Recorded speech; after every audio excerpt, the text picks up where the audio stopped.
Hello, everyone. I'm Ri Xuanli from Tsinghua University. I will introduce our team's study on the manipulation risk of email blocklists. In our paper, we propose a novel attack. We named it HADES. Let me first describe the impact of the attack. Attackers can inject holes into popular email blocklists by sending a few emails. As a result, the victim's email deliverability is destroyed. More seriously, the victim's domain may be deleted by the registry. There are many simple ways to carry out the HADES attack. For example, send emails directly through the legal account, type the email addresses in the paper submission websites, and register for the email subscription servers. Next, we introduce DNS-based blocklist, an important email blocklist in the fight against spam. DNSBL include IP addresses and domains of email servers considered abusive. Currently, DNSBLs are widely adopted by many popular email server providers and software. Moreover, domain registries also use DNSBLs to delete malicious domains. Everyone can know the host reputation through a DNS query. At first, DNSBL providers capture spammers in the wild through active detection and passive data. Then, they determine the maliciousness of hosts according to their rules and blocklist abusive ones. The blocklists are then published via DNS zooms and updated regularly. Before receiving the email, the incoming mail servers will query the DNS zooms and to check if the outgoing IP address is blocklist based on the DNS response. To understand how DNSBL works, we conduct an analysis of the blocklist construction of 29 public DNSBL providers. We found that DNS providers mainly collect spammers in 3 ways, including spam trap, email relay server, data sharing source. We call these servers that report abuse as capture servers. In particular, spam trap is a key target of our attention. Because spam traps are not disclosed, they will not receive emails unless connected by spammers whose major purpose is scanning for email servers bundle and sending emails in bulk. Eventually, such standards are added to DNSBLs with high confidence. Overall, DNSBL construction heavily relies on capture servers in collecting spammers. However, if the capture servers are identified by attackers, they can easily manipulate DNSBLs by feeding some face intelligence.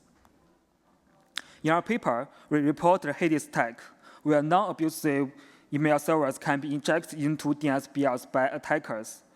The goal of the attack is to compromise the email delivery ability of the outgoing server, including email providers and websites. The attacker's main ability is to have identified the capture servers, and the key method of attack is simple instruct the victim to send emails to capture servers. Depending on the attack method, HADES has 3 attack variants. The first is internal attacks. The attacker is inside the victim's provider holding legal accounts, and they just need to send emails to the capture servers. The second is external attacks. The attacker is outside the victim provider, and they can only indirectly induce the victim to send email to capture servers. If websites offer subscription or password reset via emails, attackers trigger outgoing email servers from these victims by submit subscription or recovery request, pointing to the capture servers. The third is forgery attacks. The main attack target is the domain name. When capture servers do not perform sender identity checks, such as via SPF, attackers can use any controlled servers to send email to capture servers from spoofed victim domains. As the number of faults faced by the capture servers increase, DNSBL providers may blocklist victims for their include in malicious activities. Finally, the incoming mail server queries the DNSBL's zones and reject mail from the victim. The implementation of HADES tag is closely related to questions. The first question is, how broadly are DNSBLs adopted by email servers? If only a small number of servers deploy DNSBL, it will make no sense to deploy such block lists. The second question is, are capture servers of DNSBLs easy to discover?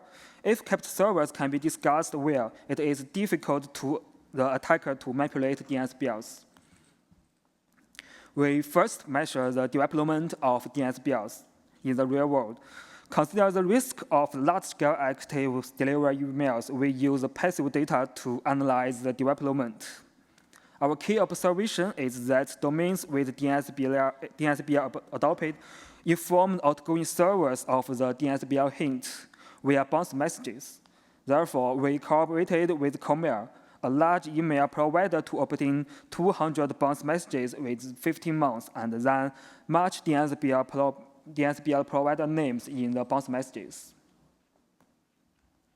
In total, we found 300,000 domain names deployed DNSBLs. Spamhaus is the most adopted email block list, accounting for 90%. And 53% of top 100 domain deploy DNSBLs. In addition, we found that 7 popular email server providers deploy IP block lists and 3 deploy the domain block lists, such as Outlook and iCloud. Next, we explore how to discover spam traps. This is not easy because DNSBL providers never publish or share their list of spam traps, because this would undermine the value of their block list. In our paper, we propose a method for discover spam traps in the wild. The first step is collect email addresses. We collect 30 million email domains from 4 sources to cover as many spam traps as possible. For ethical reasons, we only save and analyze domain names. The second step is use export features to select spam traps, domain candidates. Our key observation is that spam traps function as a honeypot system that passively capture spammers without delivery emails.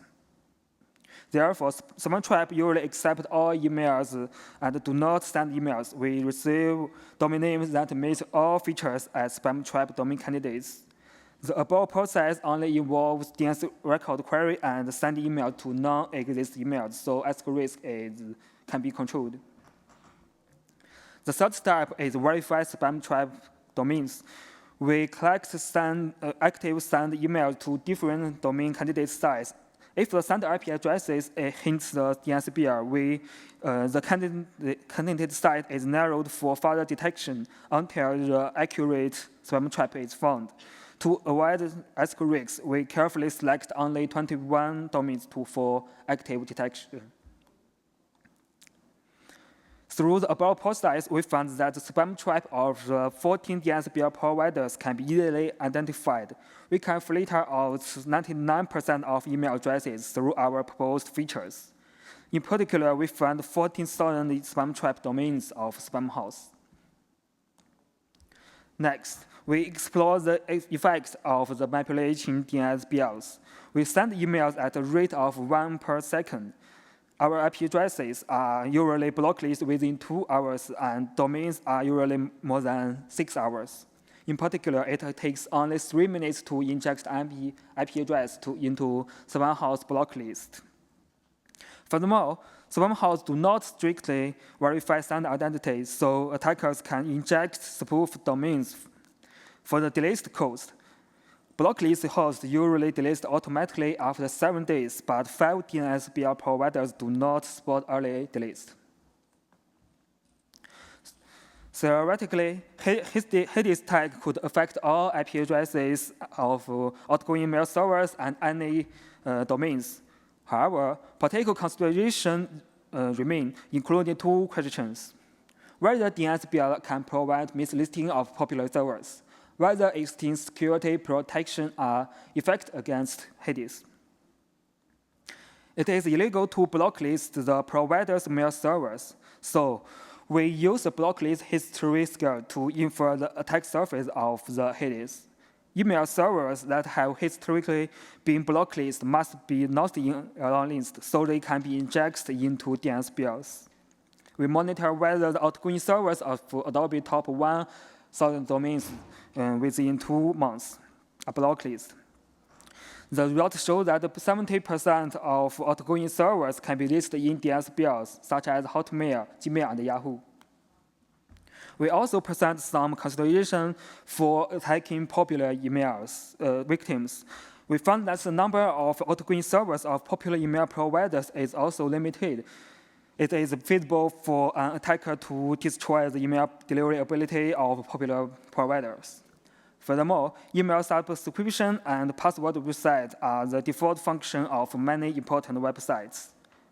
By testing our controlled domains, we found that 4 registries use DNSBL to delete blocklist domains, and domains under 15.1 TLDs can be affected.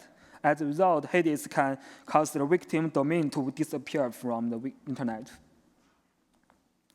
Following the ethical policy, we have responsible report the risk of blocklist manipulation to all 14 affected DNSBLs. We have received confirmation from 5 DNSBL providers and discussed mitigation. That's all. Thanks for listening. Any question?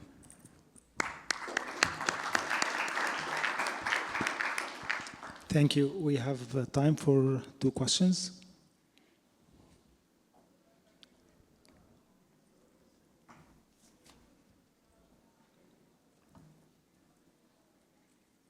Okay, I'll start mine.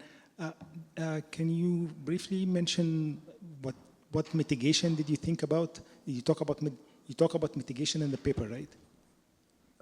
Mitigation. How would you mitigate that? Mitigation. Mitigation. Okay. About mitigation, have many concepts. For example, we can not discuss the exposed features to the public. Spam trap can be discussed more well, and DNSBL providers can use consider many types of capture servers to determine the host reputation, not just one spam traps. Okay. Any other questions? Okay, we thank the speaker one more time. Thank you very much.